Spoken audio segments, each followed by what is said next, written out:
Today is the 20th of June. 4 news stories. The US seems to be putting its weight behind Egypt in the ongoing Egypt-Ethiopia dam dispute. General Kenneth McKenzie of US Army has issued a statement about Egypt-Ethiopia dam dispute. In the second news story, Ethiopian government has suspended on arrival and e-visas. Some critics are linking this move to upcoming Ethiopian elections. An OLA is claiming to have killed the security chief of a district in West Guji. Lastly, Ethiopian government has deployed drones to monitor tomorrow's elections. Let's look at the first news story. The US seems to be putting its weight behind Egypt in the ongoing Egypt-Ethiopia dam dispute. General Kenneth McKenzie of US Central Command has given an interview. In that interview, he was asked a question about Egypt-Ethiopia dam dispute. And in that interview, General Kenneth McKenzie said, Egypt is showing restraint. What does this statement mean? It means, viewers, that the US military officials are backing Egyptian position on Egypt-Ethiopia dam dispute.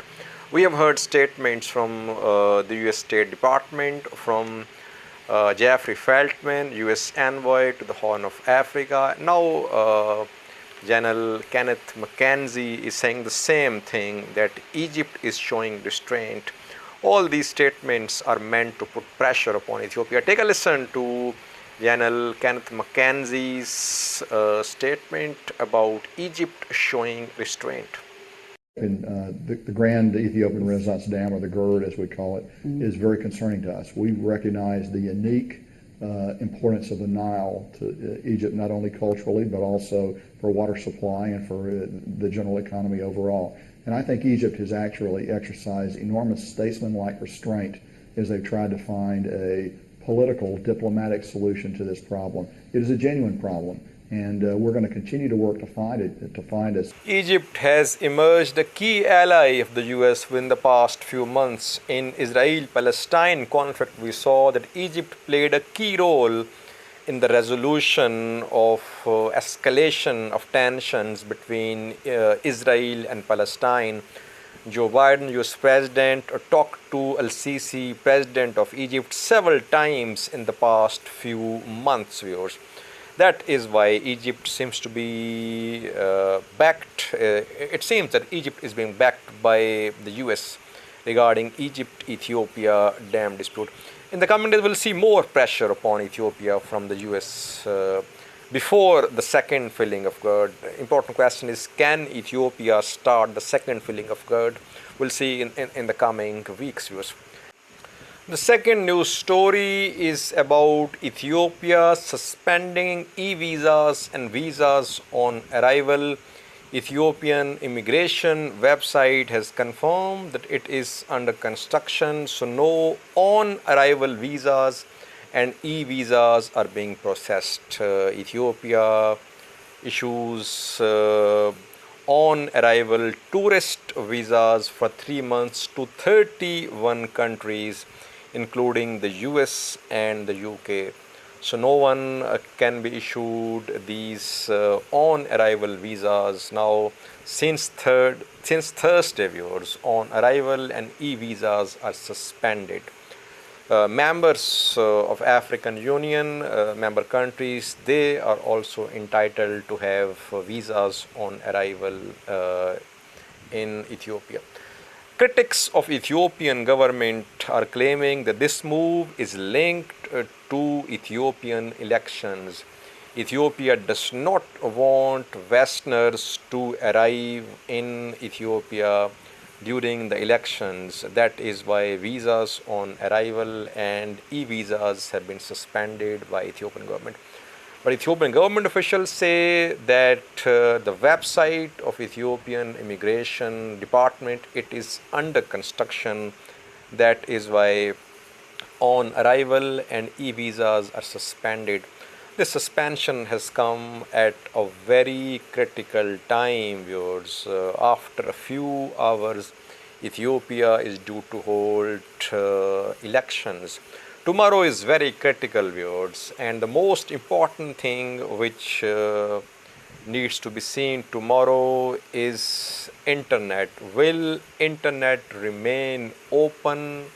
Will it remain on or not? That's the important thing, because we have seen that whenever there is some sort of crisis in Ethiopia, Ethiopian government shuts down internet. We saw in Tigray that the Ethiopian government cut off internet. Then we saw last year internet closure after the killing of Hachelo Oromia singer, viewers. So tomorrow it's very important that internet remains on. No international observers are deployed in Ethiopia to monitor these elections. If internet is on, we can have some information from on ground, pictures, videos, and statements from locals about tomorrow's elections. But if internet is blocked, if it is shut down, then we won't be able to have any information about upcoming Ethiopian elections. Let's see what happens tomorrow. In the third news story, viewers, the security chief of a district in Oromia has been killed by OLA fighters. Oromo Liberation Army supporters claim that Geo Sali, who is the head of security department of Bule Hora district of West Guji zone, he has been killed in fighting with OLA fighters. He has been killed along with more than 100 security officials in Guji, which is in southern Oromia. We have seen, views, that since the start of Ethiopian government's offensive against OLA, OLA's military operations on southern front have intensified. OLA Southern Front Commander Jal Gulicha claims that hundreds of ENDF and Oromia regional soldiers and security officials have been killed over the past 10 days. And he claims that that 19 dead bodies of Ethiopian security officials have been buried by OLA fighters. Ethiopian government soldiers did not collect these dead bodies. Jal Gulicha is emerging as a key commander, viewers.